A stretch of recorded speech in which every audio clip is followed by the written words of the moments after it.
بسم اللہ الرحمن الرحیم۔ اس چینل کو ضرور سبسکرائب کریں۔ نظر کی کمزوری کی وجوہات اور اس کا گھریلو علاج۔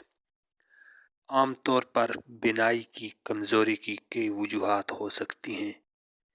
ان میں سے زیادہ تر ذہنی دباؤ، ڈیجیٹل اسکرین کا استعمال، ذیابیطس جیسی بیماریاں اور بعض اوقات نظر کی کمزوری وراثتی طور پر بھی ہو سکتی ہے۔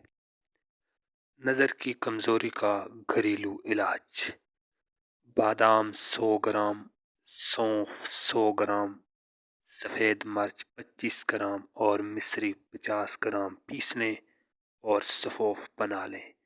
اس کو رات گرم دودھ کے ساتھ 1 چمچ استعمال کریں۔ اسے کھانے کے بعد پانی نہیں پینا چاہیے۔ کچھ عرصے تک ریگولر استعمال کریں، نظر کی کمزوری ختم ہو جائے گی۔ اس چینل کو ضرور سبسکرائب کریں۔